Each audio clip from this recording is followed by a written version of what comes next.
OK, donc cette partie-là, c'est bon. On a déjà créé notre source de données. Voilà, c'est ce DS-là. Et là également, on a bien configuré ceci. Je pense que je vous ai déjà envoyé ce. Voilà.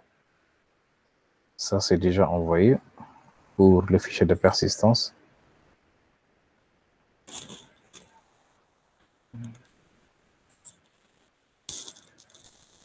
OK, pour le fichier de persistance. Après ça, maintenant, ce qui reste, c'est d'essayer de faire l'implémentation. OK, donc pour l'implémentation, arrobase persistance contexte. On précise the unit name. Et notre unit name, c'est cette unité de persistance là, qui va nous connecter à notre DS. Wait, et on définit notre entity manager M. Et maintenant, on va définir un petit try catch là.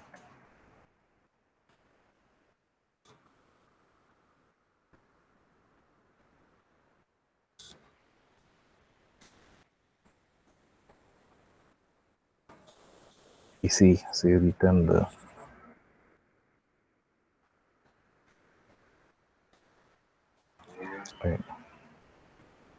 return de 0.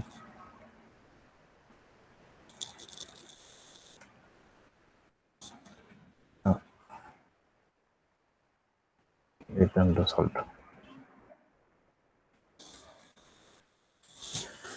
Voilà.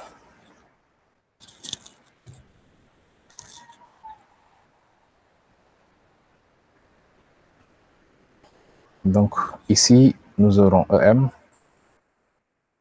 em.create query. Bien, je crois que le find sera un peu plus rapide.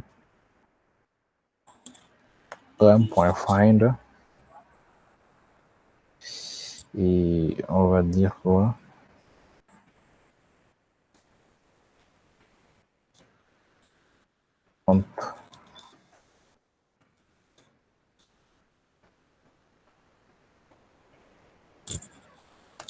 Compte.classe.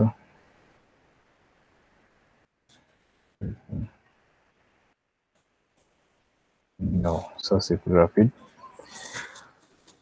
Ok, là on va définir quoi ici?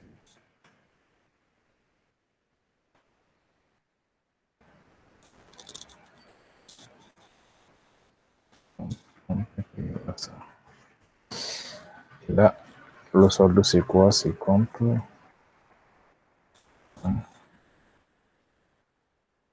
Solde, voilà. Donc cette requête-là c'est plus rapide. Au lieu de faire un create query, là on va récupérer le solde à partir du numéro, find, compte, à partir du numéro. Dès qu'on récupère le compte, le solde est dedans, on va dire quoi? Compte.getSolde, c'est ça qu'on va retourner. En cas de problème, on retourne 0. Voilà, pour dire quoi, on n'a rien trouvé. Voilà, je pense que, ou bien en cas de problème, on retourne moins 1, parce que aussi, un compte peut avoir un solde égal à 0. Maintenant, si le solde est égal à moins 1, cela veut dire quoi? Que, voilà, que peut-être le numéro de compte n'est pas bon. Ok, donc de ce côté, c'est bon. Côté accès aux données, vous avez vu que si c'était avec string data, on n'allait pas perdre tout ce temps-là. Rapidement, on crée avec arrobase query et on retourne la requête. Mais avec là, on est obligé de faire un peu de JPA avec Hibernate. Ok, donc de ce côté, c'est bon. L'implémentation, je vous passe ça.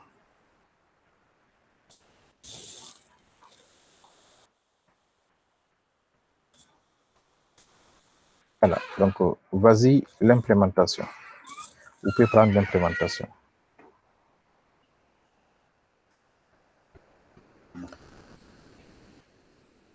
Ce qui reste maintenant, c'est la création de notre service. Hein. Voilà. Allez-y, prenez ce code-là. Nous allons maintenant ensemble créer notre service au niveau du service ici.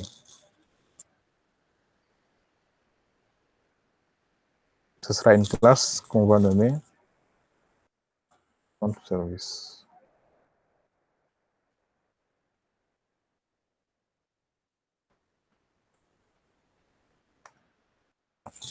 Compte service. Allez-y rapidement. Complétez cette partie-là et vous me créez compte service.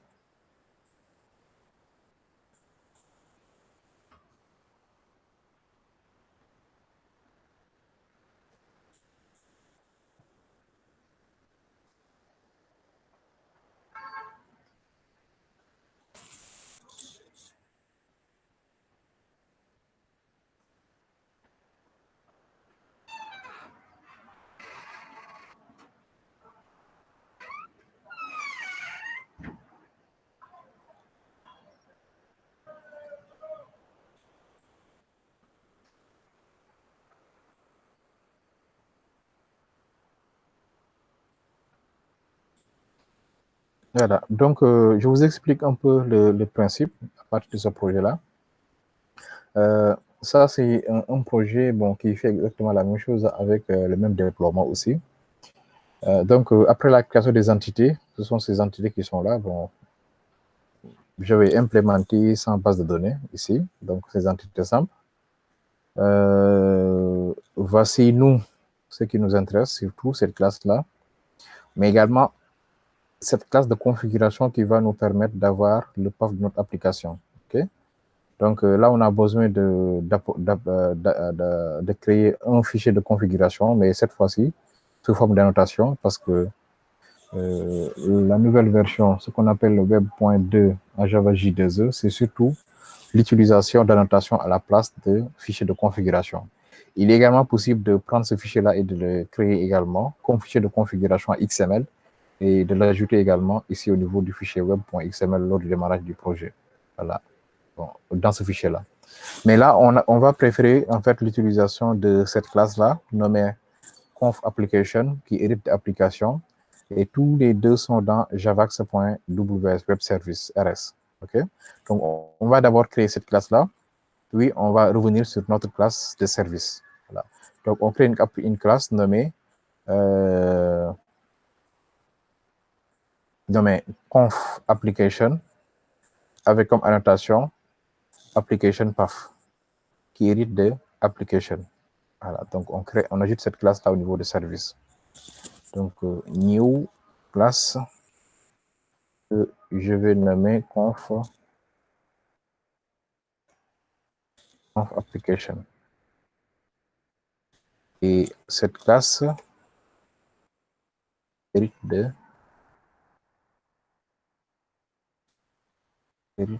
application.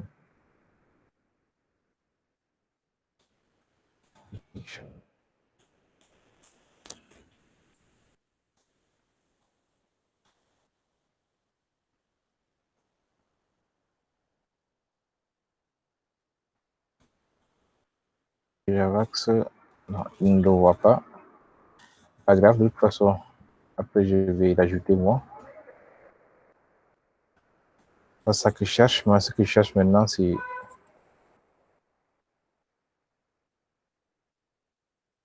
Javax. Ouais, bon, je vais le copier.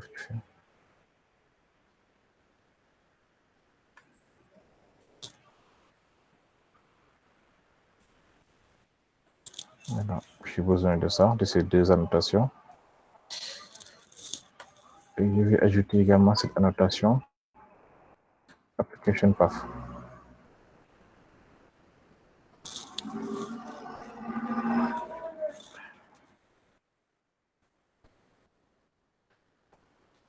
Create, non. Find jar on web.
Bon, de toute façon, ce qu'il faut comprendre avec IJ, c'est que quand on déploie l'application, cette partie-là, le serveur va prendre le contrôle.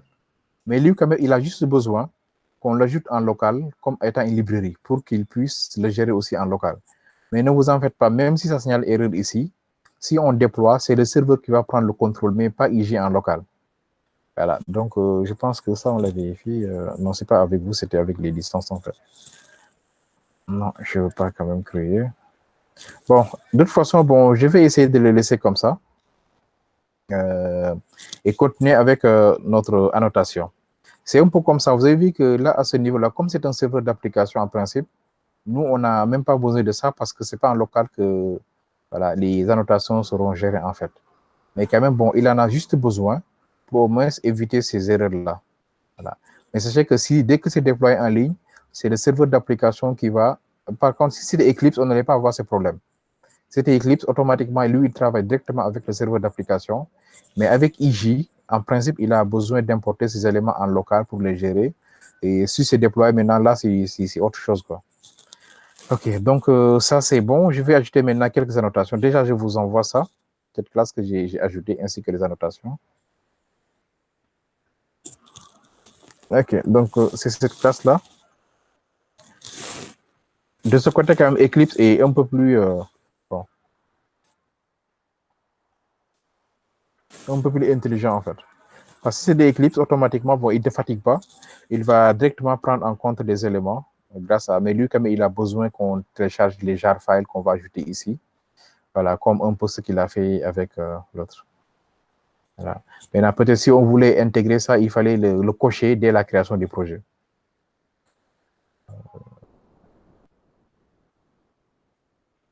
Bon, c'est pas grave, je laisse comme ça. OK, ensuite, je vais ajouter maintenant les paths de ma ressource. Déjà là, c'est @path. Même principe, les éléments dont on a besoin, donc je vais les importer. Comme lui, il ne peut pas les voir directement. Je vais prendre juste ça. Je vais les intégrer ici. Bien sûr qu'il va me le signaler. Hein. Ce qu'on pourrait faire, c'est qu'il nous demande seulement de télécharger Find Jar on Web. Ici, je fais ça.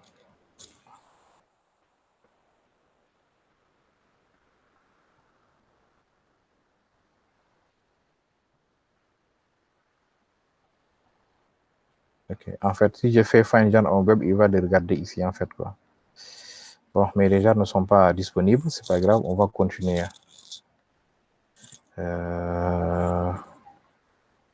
Avec cette logique-là. Ça, j'en ai pas besoin. Paf. Et je vais prendre cette annotation.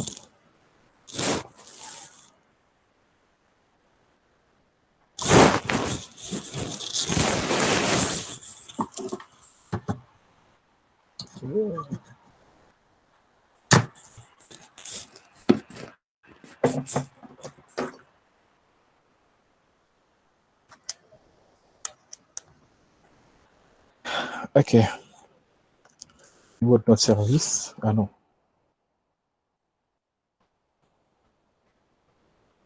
OK. Là, on aura besoin d'une méthode publique. OK.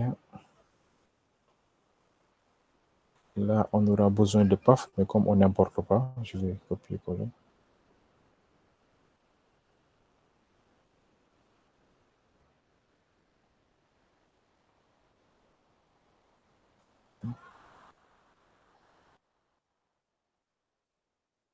Je vais supposer que c'est un string qui sera retourné. La méthode, je l'appelle getSold.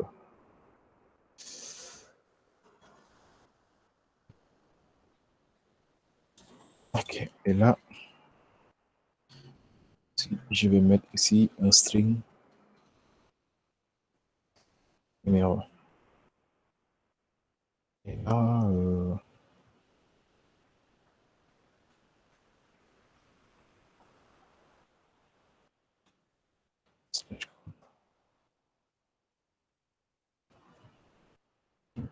Ici, numéro. Voilà. Vous vous souvenez, c'est ça qu'on appelle les variables de PAF. Ça. Ici, ce sera PAF variable. Ah, par contre, c'est pas disponible.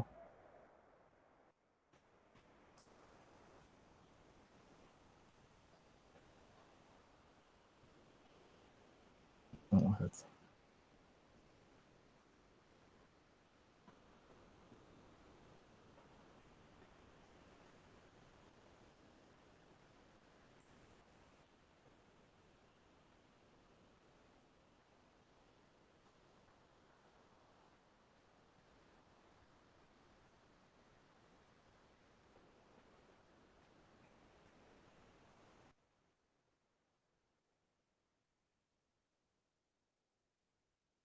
Numéro. Voilà. Ce qui fait que si j'écris compte slash le numéro du compte, automatiquement, qu'est-ce qui va se passer? À ce niveau-là, j'aurais besoin quand même qu'on fasse appel à iCompte.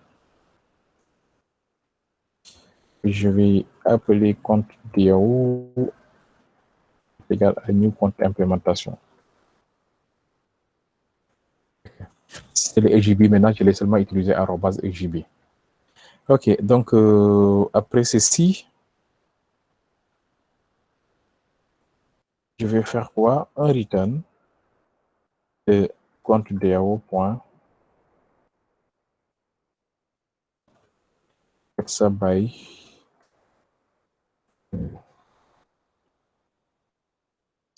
je vais juste ou aussi bon si je veux hein, je peux laisser ça comme ça, mais à ce niveau je vais dire quoi? Je veux juste que ce résultat soit concaténé si je veux, soit en sourcing ou bien avec une chaîne bit, c'est la même chose. Mais bon, comme c'est un double qui est retourné, le plus simple c'est de faire ça. Okay.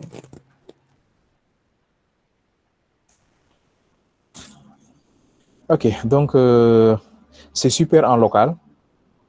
Là maintenant, bon, il demande tout simplement à ce que le jar file soit également disponible comme ce qu'il a fait ici, le JAX. Il y a deux solutions, soit on les télécharge, on les met ici en local si on les a, ou bien on essaie de tester pour voir directement, parce que je pense que moi je ne télécharge jamais ça, même si je ne télécharge pas quand c'est un serveur d'application Wildfly. Voilà. Bon, je vais essayer de voir ceci d'abord. Vous suivez? Si c'est OK, bon, ça marche. Sinon, bon, je pense que je vais préférer Eclipse en fait. Parce que là, le fait de télécharger alors que c'est déjà disponible dans le Wildfly, ça n'a pas de sens en fait, quoi. Même ici, il a téléchargé, mais c'est juste en fait pour régler le problème en local, mais franchement, on n'en a pas besoin. OK, donc là, je vais exécuter juste pour voir ce que ça va faire déjà. Si déjà, il va accepter aussi même. Ah ouais. Voilà. Déjà, là, il y a un souci, il faut qu'on télécharge tout ceci. Et là, franchement, tout ça se gère quand même, je les avais ici. Mais je préfère pas. Je préfère pas qu'en fait, qu'on utilise déjà un serveur d'application et en même temps également qu'on télécharge ça. Parce que sinon, dans ce cas, on peut utiliser alors un serveur web. Mais déjà avec un serveur d'application et vouloir intégrer en même temps ça. Et là, juste ce qu'il veut, c'est qu'on règle le problème en local. Mais à distance, c'est le serveur d'application qui va prendre le contrôle. Mais bon, on peut déjà tester. Je vais voir un peu dans mes jar files si j'ai des. Voilà. Ces jars, OK. Sinon, maintenant, bon, on va l'intégrer dans Eclipse. Pilote. Est-ce que j'ai toujours les restes? Eh bien, non. Non. Par contre, ce que je peux faire aussi,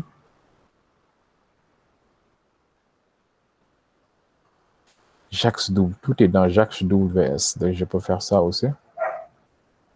Bon, je le fais juste pour vous montrer aussi hein, en cas de problème comment on fait pour le régler, hein, mais l'idéal est que franchement,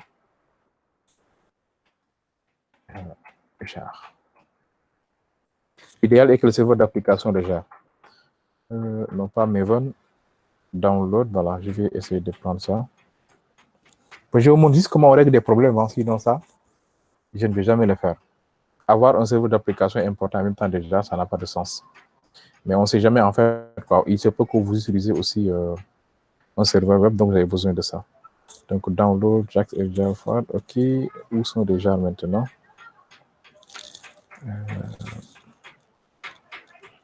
Voilà, je crois que c'est là. Le jar est là. OK. Les jars sont là.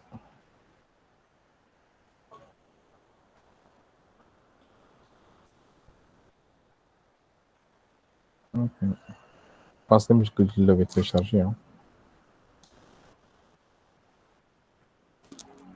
OK. Maintenant, je vais peut-être prendre ceci. Je copie. Et je viens dans librairie.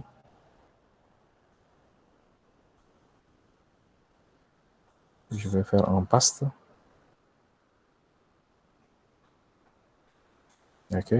C'est ajouté. Je vais également l'ajouter en tant que librairie. Add as library.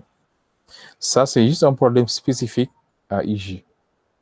Voilà, je l'ajoute en tant que librairie. Maintenant, il va détecter voilà, tous les éléments, il va le régler en local. Mais ça, quand même, bon, voilà, je répète, hein, je ne vais jamais le faire si c'était un projet perso. Quoi. C'est pour ça que quand même, pour tout ce que J2E, moi, je préfère Eclipse. Voilà. Lui, quand même, c'est très bon, il est très intelligent quand vous faites en fait du Spring ou bien du Java, Java standard. Mais si je J2E, quand même, je préfère 1000 fois Eclipse en fait. Ok, donc là, c'est bon. Les jars sont importés. Bon, je peux tester un nouveau pouvoir. Bon, vous pouvez suivre. Hein. Après, si c'est OK, je vous envoie cette partie-là. Parce que juste cette partie-là que vous n'avez pas.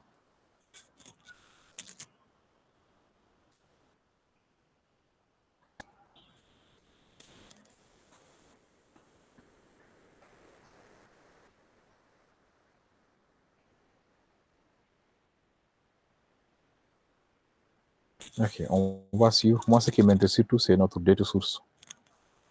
Online DS. Si c'est déployé.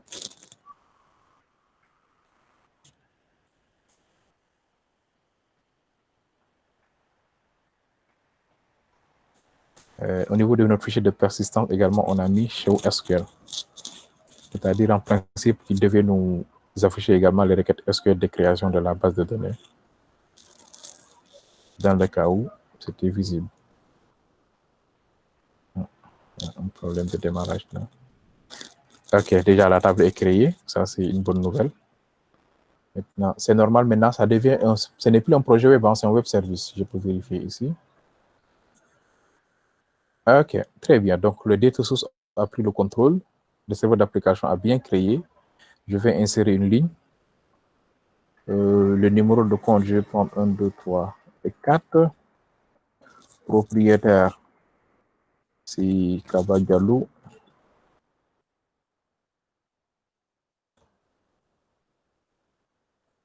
Diallo, le solde, je vais mettre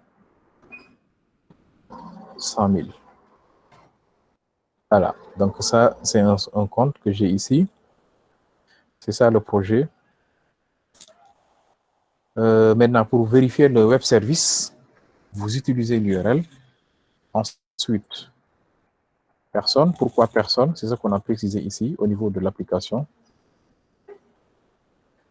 Ah, non, pas personne, mais compte. Compte. Après compte, on précise le numéro. Compte. Bon, ceci également, si je veux, hein, je peux le tester ici ou encore. Voilà.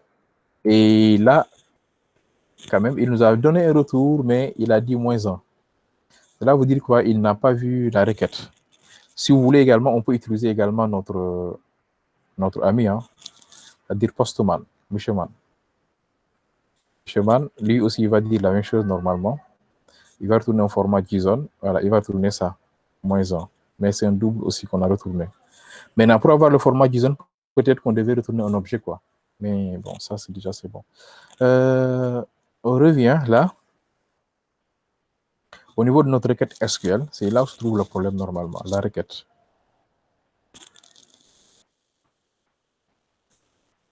OK. Encore une parenthèse, hein, vous avez vu que tout à l'heure, lorsqu'on a exécuté, le projet ne marchait plus. Pourquoi? Parce que ce n'est plus un projet web, mais c'est un projet web service. Dès que vous faites ceci, l'annotation qui est là, cette annotation, config, application path, ça devient maintenant un web service, c'est-à-dire il ne va plus lire le contenu de index pour charger les fichiers. Si vous enlevez ça, il va récupérer cette partie-là. Vous avez vu en fait Java J2E, comment c'est fluide en fait, et c'est très clair. Voilà, si vous mettez cette partie-là, cela veut dire quoi? Nous voulons maintenant gérer un web service. On ne veut plus cette partie web, donc il va l'ignorer. Tant que vous ne mettez pas ces paths maintenant, ces URL-là, ça ne marchera pas. Il arrive à accéder à notre requête, mais c'est la requête qui pose problème. Parce que là, quand on a dit quoi? On exécute cette requête SQL, try catch. Maintenant, on va essayer d'afficher en même temps l'erreur aussi. Je vais dire ceci. Le X, print struct trace. Il va nous dire réellement l'erreur. Maintenant, pour cela, il faut que je redémarre. Et pour le fichier de persistance, je pense que j'ai mis update, sinon il risque d'écraser ma requête SQL. Ok, donc j'ai... Voilà, c'est bon, qu'est-ce que j'ai ajouté en fait? J'ai ajouté ceci pour qu'on puisse m'afficher l'erreur en fait. Réellement, qu'est-ce qui se passe dans cette requête SQL là? On exécute à nouveau.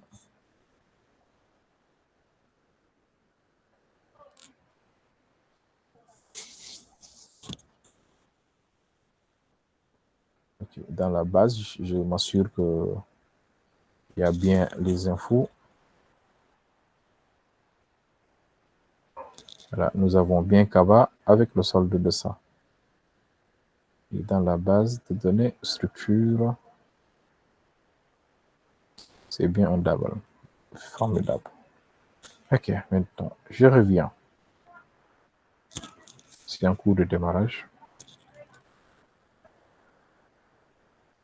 Bon, en attendant, au moins, vous pouvez vérifier si ça va démarrer.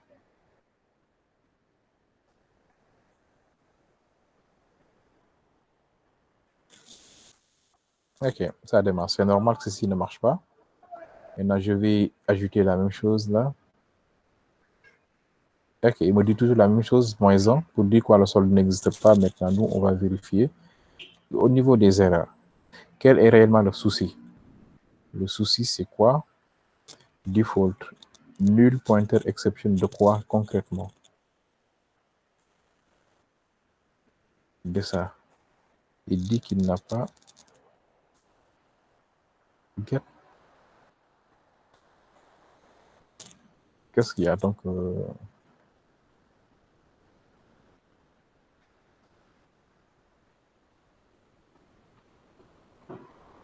Entity Manager, ça.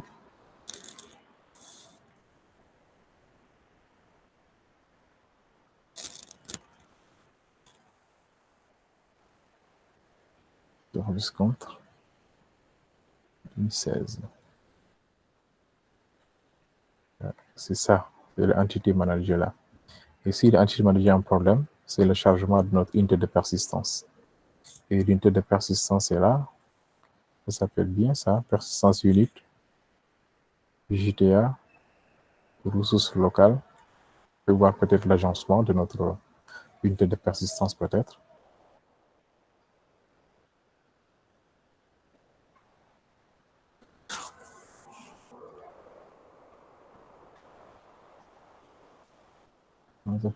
JTA. Notre souci vient d'ici, de EM. Parce qu'il dit quoi? Que chaque fois que vous voyez null pointer exception, c'est qu'il n'arrive pas à instancier ça. Et pour qu'il puisse instancier ceci, il faut qu'il charge du fichier de persistance. Ça, c'est dans le cas où on a un serveur d'application, il devait impérativement le voir quand même. Sinon, maintenant, l'autre technique, c'est ça. Allez-y, vous suivez. J'ai défini ça. Par contre, je vais ajouter ceci. Encore une fois, tout ça, je le fais pour vous montrer comment contourner la situation. Parce que aussi, en développement, aussi, de temps en temps, bon, ça arrive, hein, il faut après se débrouiller. Et surtout, moi, je préfère vraiment quelqu'un qui se débrouille pour régler ses problèmes. Voilà. Et il le faut, quoi. Voilà. De temps en temps, on est coincé, chercher des pistes de voies de contournement, même si pour le moment, c'est provisoire, parce que de temps en temps, vous développez des applications, où on vous attend. C'est-à-dire, vraiment, les gens vous attendent, on doit l'utiliser tout de suite. Donc, je règle ça vite fait. Regardez très bien ce que je vais faire. Je vais dire ceci. Entity Manager Factory. C'est-à-dire, je vais utiliser celui-là. Oh, il est presque l'heure. Hein? Il faut que j'accélère là. Égal à égal à persistance.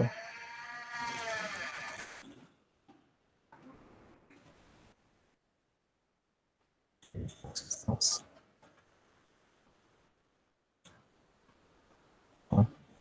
Puis Entity Manager Factory. Et là, on doit préciser notre unité de persistance. Ici, persistance unit, c'est la même chose que ça. Ça, c'est une voie de contournement, en fait. Et à vous de voir. Et dès que ceci est fait maintenant, vous allez dire quoi? Que M égale Entity Manager Factory. Je vais tester ceci, vous allez voir ce que ça va donner. Mais sachez quand même, c'est ça son problème, en fait.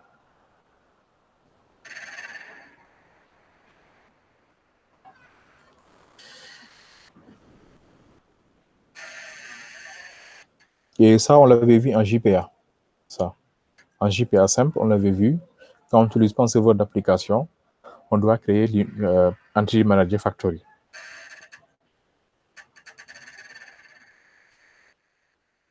Encore une minute, vite, vite, vite, vite. Là, c'est l'heure de la prière.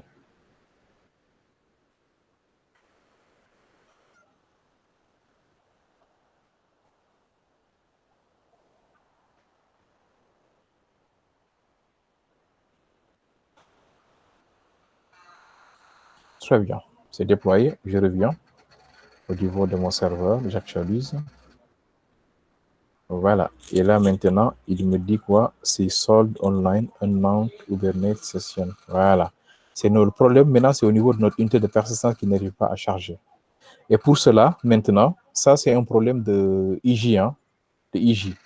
Regardez tout à l'heure, en fait, j'avais édité un fichier de persistance. Et regardez le fichier de persistance, ce qu'il me demande de faire. Il me dit qu'il faut impérativement ajouter ceci, c'est-à-dire un fichier loader qui va me permettre de voir le fichier de persistance. Voilà. Sans ça, ça ne marchera pas. Après, on doit également les créer. Voilà. Donc, j'ai vu le souci, en fait. Face là, et des méta également. Donc, c'est juste ça qu'on doit prendre, l'intégrer et créer juste à côté de un fichier load.xml. La prière, c'est à 28, n'est-ce pas? Alors, vous êtes là? On règle ça vite fait ou bien on prie et on revient? On doit arrêter avant, parce qu'on a démarré aujourd'hui à 17h. Réglons ça, monsieur. D'accord. Donc, vite fait alors.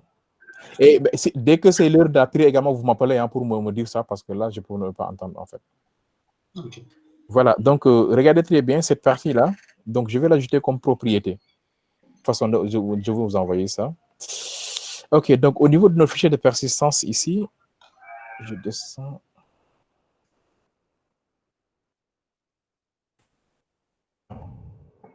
Je vais le prendre. Voilà. IJ. Et je vais créer maintenant juste dans mettant F un fichier nommé load.xml ici. New file.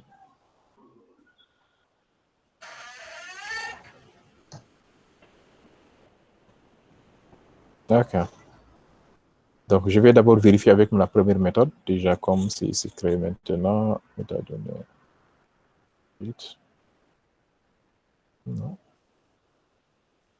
Ça marche. Maintenant, je reviens au niveau de l'implémentation. Déjà, je vais vérifier les premiers déjà, parce que ça marche. C'est 1000 fois meilleur.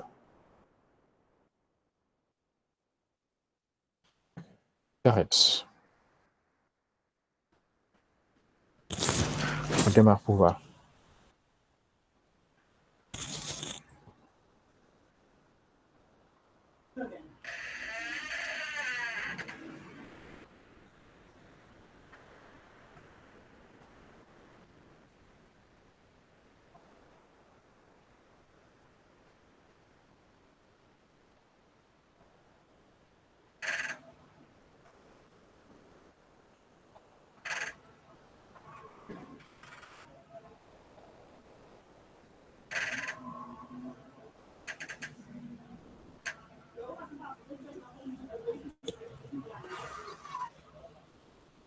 Ok.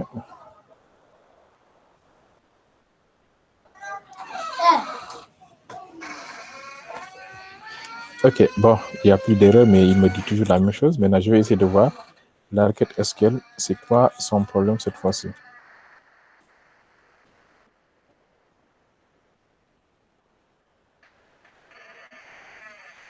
Toujours le chargement des fichiers, mais c'est pas grave. Comme c'est l'heure de la prière, on revient, on règle ce problème-là le plus rapidement possible. Donc, c'est pas grave, je vous libère. À tout de suite. Pour la suite, en fait, sinon on risque de manquer la prière. J'arrête la vidéo.